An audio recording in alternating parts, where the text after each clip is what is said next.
This podcast is for the sales professionals at every level.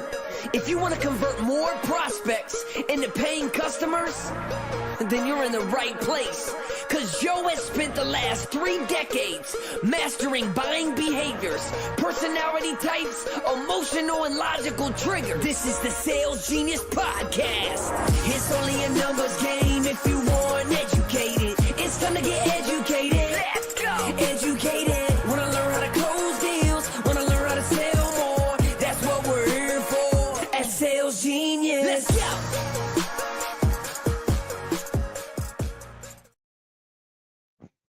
Today on the Sales Genius Podcast, we're joined by Gabe Lullo, a seasoned entrepreneur, sales leader, executive recruiter, right? And Gabe's journey began right out of college when he founded his own sales and marketing firm, where he spent over a decade training professionals, near and dear to my heart. He's training people, right? And marketing. So he's got 10 years training people on sales and marketing. Now he's over at Alley Oop. He's been instrumental in driving growth through a focus on culture, customer success, and leadership. So in this episode, I've asked him to talk to us about how do you schedule appointments? How do you prospect? How do you get those people into the top of the funnel and come through? And so we're going to leverage his expertise to share with you on how you can make this part of your year successful. So I'm going to add JR up onto the screen. JR, welcome. As always, Gabe, thank you so much. I'm going to move us around. Why? Because I'm more popular? No, because I need you to come over here so you can share the information. So let me throw out a quick question for you, right? Sure. I love the sales training game. It's what I do all day long, right? So you built your own sales and marketing firm and you did it from the ground up. It was you. And what did you do? Right? You put it all together and it was all based on what you know. So what are the elements of that strong team? What is it that makes a team so successful?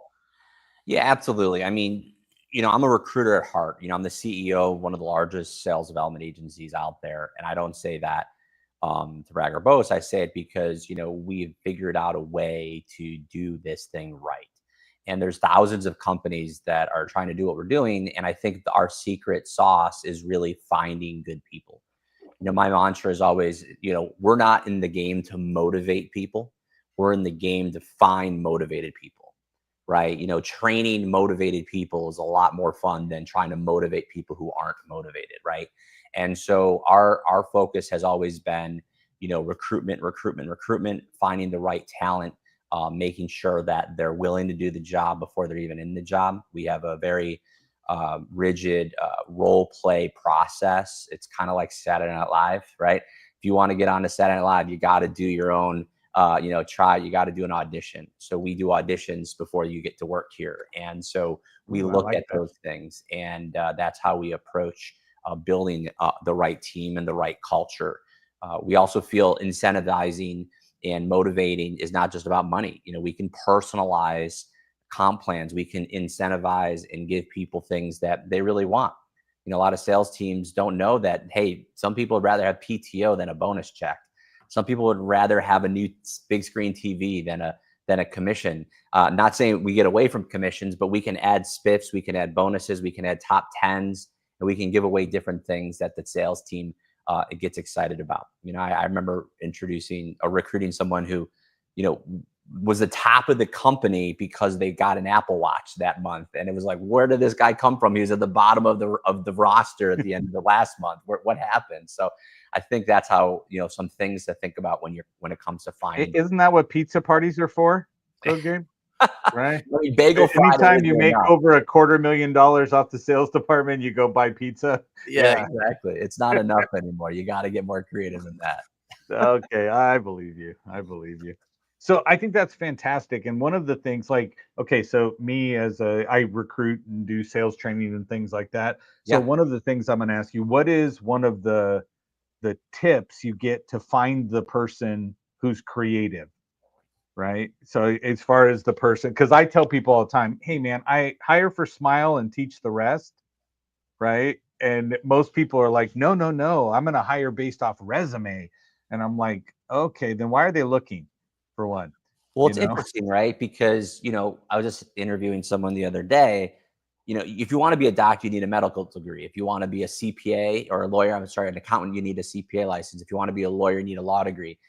In sales, there isn't a degree. You don't go to college Right. for sales, right? So is the resume really that important? Is the degree really that important?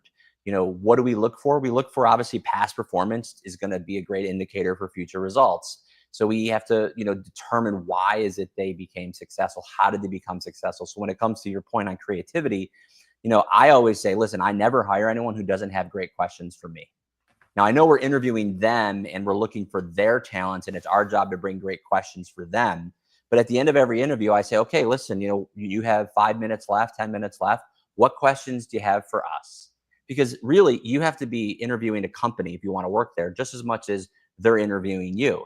And if they don't have a good question, especially for the CEO of the company, what is it that you are thinking about bringing them into the organization? So I think that creativity is found out based on the questions they're asking themselves and asking you in the interview process for the candidates. So what kind of questions would they be asking then? Yeah, it's funny. I had someone ask me in the third interview, the CEO of the company, what the PTO policy was. And I'm like, really? Like, that's what you're asking me right now? Like, we can answer that in HR. It's where did you see the company in the next 2 to 5 years? Strategic, big, audacious questions are those I think are important when you asking the executive team if they're in the interview process. Growth has been, a big thing for you. You talk about it on LinkedIn. Why is it that you see this company becoming successful in the next 2 to 3 years? That's a great question. Another great question is, how am I measured over the next 90 days? What does success look like for me? How do I know I'm having success within your organization?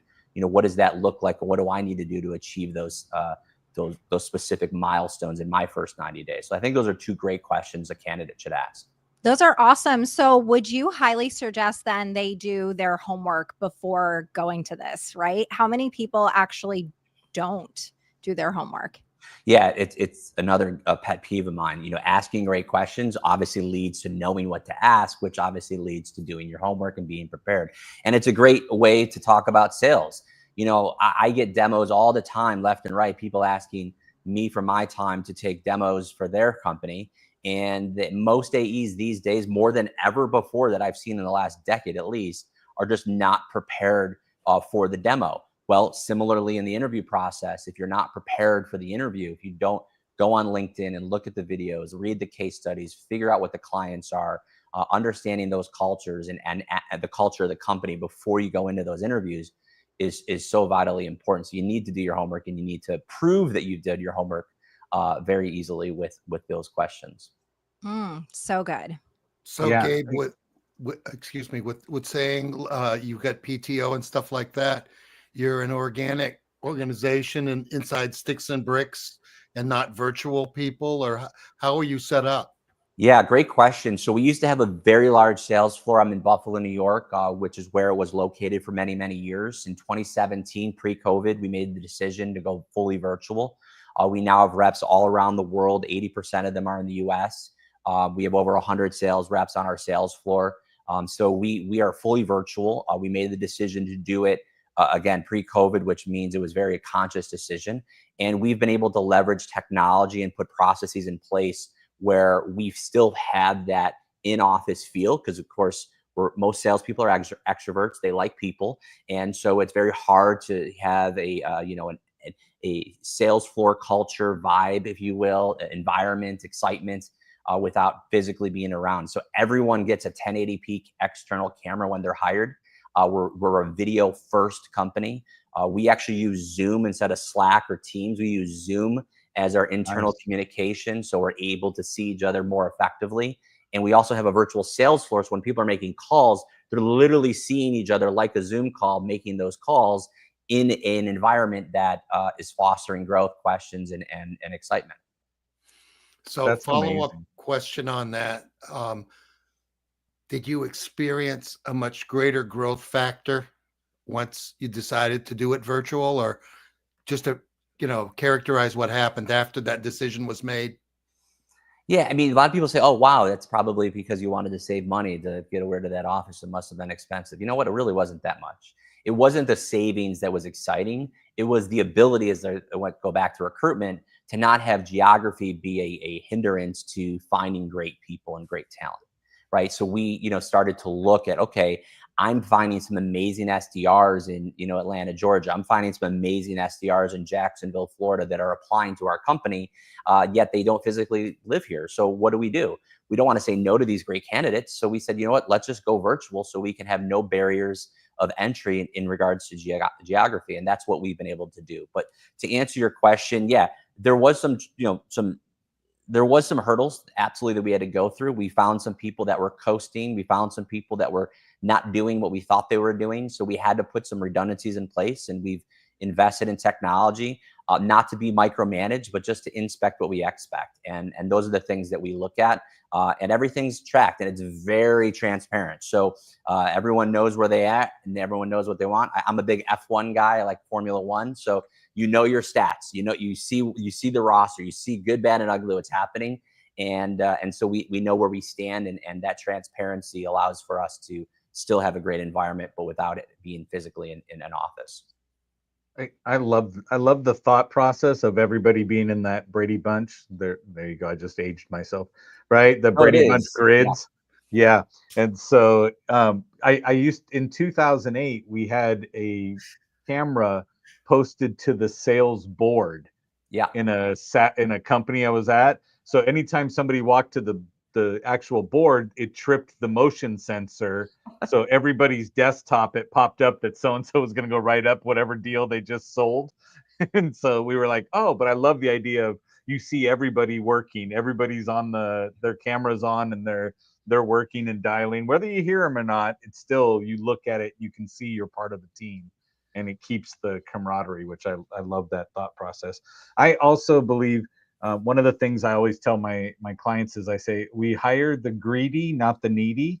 Mm-hmm. Right. And I always tell them, I said, the person who asks me about the pay plan, the person who says, what's the most somebody's made in this position? If somebody comes in and goes, man, I really need this job, I'm like, oh, you lost me. You Yeah. could have been a great candidate, but the fact that you're in that desperation mode totally makes me believe that you're just accepting any job to get you over that hurdle. Well, it's the same thing with sales, right? If you're trying to close the deal, if you're showing need Right. and want, right, and you're begging for the deal, you're gonna get your prospect to run the opposite way. There's so many, parallels to that, and I totally agree with that. You got to show strength. Again, not to be arrogant, but you got to be confident. There is a line between those two things. Some people don't Right. understand the line, but arrogance to me is putting other people down to make you look good. If someone says, hire me, I'm going to be the best sales rep you've ever hired, I'm not hiring them. But if they say, hey, give me a shot, I know I can do this, I'll prove it to you, and I'm going to do my best to be the top in the company. Okay, that's confidence, right? And that's a Right. different approach, even though it sounds potentially similar. No, I love that one. Okay, so right now, based on when we're shooting this, right, we're going into more of a I'm too busy to talk to anybody season, Yeah, right? the Hey, holiday. in the world of sales, right? So how do we handle that? What are some tips? You said yourself when we were talking earlier offline, we were talking, you have like 100 SDRs, and for those Right, that don't know, sales development reps, right, right? Their job is to get out, make contact with people, develop something from nothing, right. right? And so for most of entrepreneurs, that's your title 90% of the time, right? And then you go, let me get you to my closer, and then all you do is take off your glasses like Clark Kent and go, okay, hi, I'm the closer. Yes. And move it on, right? Yeah, it's But the nameplate, give right? us It's some like, hey, tips and I'm stuff that Gabe you've calling done. you to be, to set up an appointment, and then I switch it out. Now I'm Mr. Lullo, right? It's like the nameplate Right. switch out, right? I Yep. totally agree. Exactly. Yeah, for You just sure. So change I your mean, voice, play a Mrs. Doubtfire, something. Yeah. exactly, exactly. Well, I mean, but that's a point, right? There's a Yeah. role, and here's my analogy. It's we're the trailer to the movie, right? We're the preview, right? The prospect, right? The SDR, the first initial call, like we're starting the fire, right? But at the end of the day, there's a role for that. And sometimes salespeople forget that. You're cold calling someone in the middle of their day, and then they keep asking questions because you think it's the right thing to do. But you just spent 15 minutes on the phone and now they want to get off the phone and you know, they don't want to talk to you again because you answered all their questions. So you got to have the trailer to get them to go to the movie and let the movie be the movie, right? And so there's that process and it's super important. But to answer your question, you know, timing is everything in business. And when we look at the holidays, we have to say, okay, well, when do you want to start seeing results? You know, everyone wants to have a better first quarter than they did last year, right? So we have to have those conversations now. We have to start creating those introductions now. We have to start booking those times to see the movie now. So when in January, February, March, when you're making those decisions to finalize the rest of the next year, you now know who we are. You're calling us instead of we're calling you and trying to hound you down. So let's set up a time where you can meet Holly or Joe, one of our growth directors, and they can go ahead and take you through who we are, what we do, and how we do it. And then when December, January comes along, you're right, to make those big decisions, you now know who we are. We have our hat in the ring.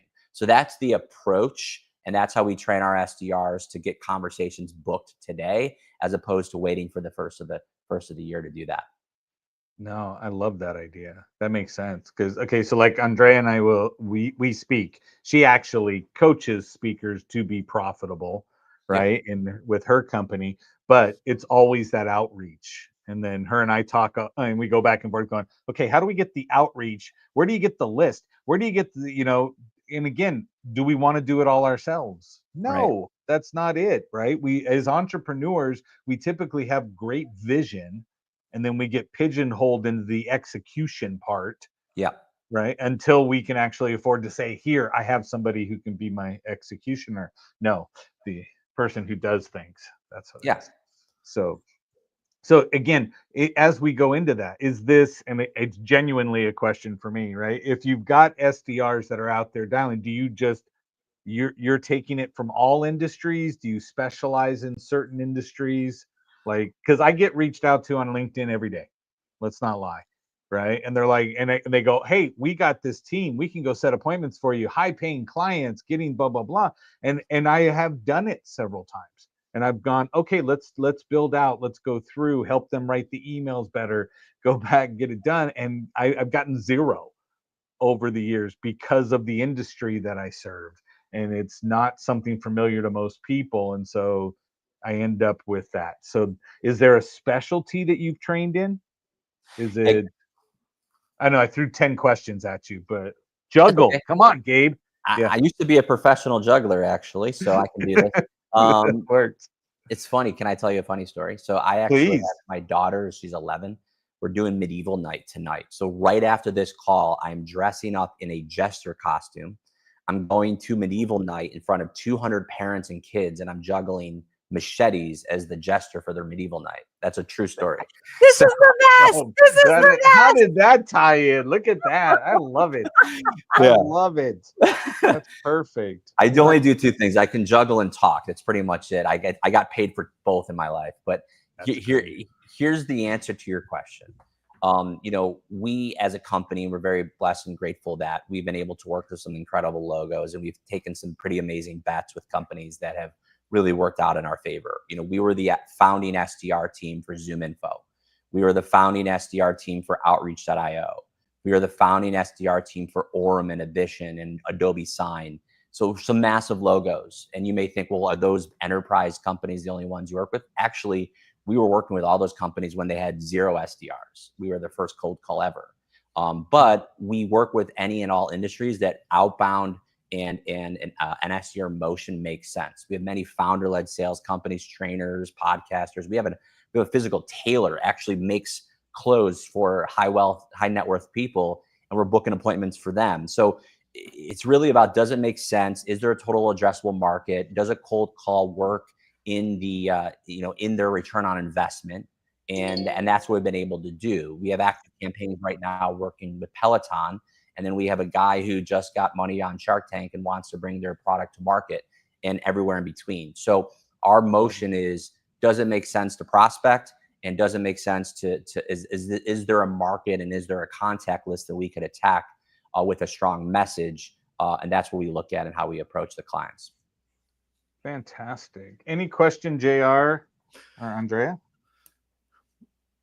I think this whole thing is great. I'm ready to sign up. I Well, I told wasn't you, I didn't trying want to this to be a pitch. I commercial. wasn't Let's just pitching talk Gabe. about business. Yeah. I'm going to be up Gabe there in already started 48 with that. hours. I'm going to be flying into Rochester to see my 101-year-old mom in Canandaigua. That's amazing. In the Wow. wrong direction. It's awesome. Right down the You're in street. Cheektowaga or somewhere. That's awesome. Yeah. We'll go to a Bills game. Yes, there you go. I think it goes back to like lead prospecting. Like Sure. entrepreneurs really struggle with lead prospecting. What does that look like?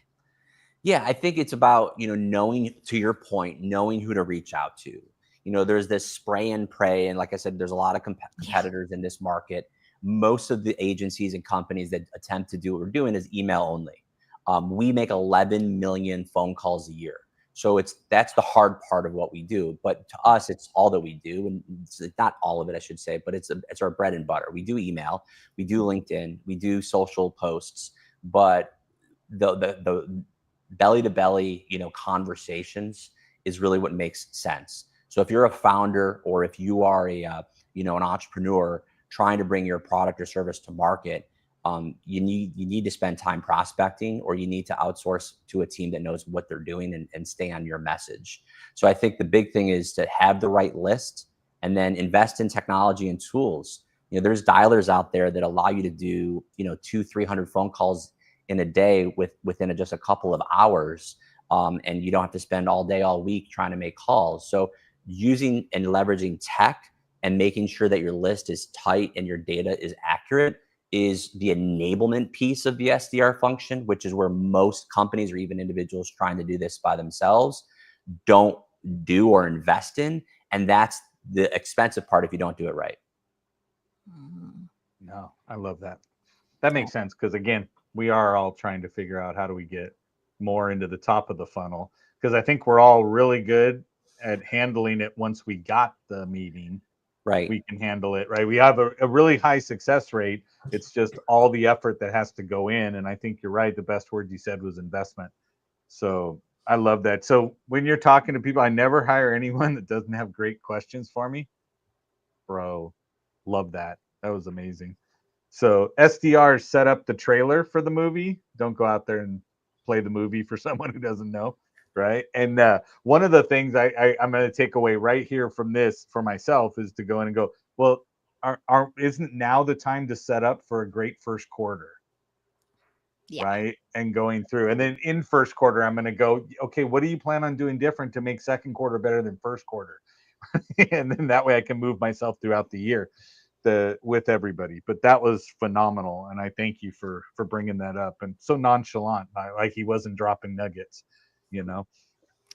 But well, let me any other questions, because I want to be respectful of your time. I just want to end with this because I know you. you said for me to talk a little bit about some training. I think it's important that, whether you're doing it yourself or whether you're working with a firm, that you have to be patient and you have to be consistent. And I look at prospecting on a quarterly basis. And my analogy, again, because I love analogies, is that of popping popcorn. And here's what I mean by that. If you take a bag of popcorn and you put it in the microwave, it takes 3 minutes to cook that bag of popcorn. Now, that's a trick statement because actually what it really does, it takes 3 consistent minutes. I'll give you an example. If you take the bag of popcorn out after minute 1, look at it, question it, inspect it, figure out whether anything popped or not, analyze it, reflect on it, and then put it back in for another minute and then do that again, and then do it another minute and do it again. Technically, you cooked a bag of popcorn for 3 minutes, but 0 kernels have popped. And in our world in prospecting, it takes 3 months to see results in a way in which the bag is starting to pop like a fireworks show, right? So you'll get some kernels popping in minute 1, you'll get some kernels popping in minute 2, but at the conclusion, it's like, again, a fireworks show. The finale is when all of the popcorn kernels pop. Prospecting is very similar.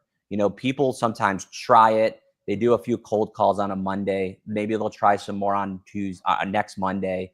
Maybe they'll try some more when they get back from PTO, and then they got to work on some other things. And then it kind of gets lost in the sauce. And then they question whether or not it works, and then they think it's a waste of time. That's not how you do prospecting. So it's got to be consistent. It's got to be full throttle, and you got to give it some time, and then you'll be successful. Really good. Yeah, I don't like any of that you said. Right? I prefer the how about I make 5 calls and tell everybody I made 50, right? and then complain that it doesn't work. I think that's better. That I think you comes just in, don't like but popcorn. I think that's the problem. right, exactly. Yeah. I But think one of the things that's key is matching the time frames to your target market. Also, I go on a 2-hour call-a-thon, and it might only be one great call, but I just keep on hitting it till I get it. Yeah. Absolutely. Twice a day, two 2-hour blocks. It's like working out. You got to do it every day. You got to prospect every day, whether it's a little bit or a lot. That's completely on your timetables. But again, the consistency is so important in this space. agreed. Okay. I love that. Can I ask, why do you feel people aren't consistent in this? Yeah, I think it's because it's hard. It's live. Again, prospecting on a cold call, right? It's like this. It's live, right? It's Saturday Night Live.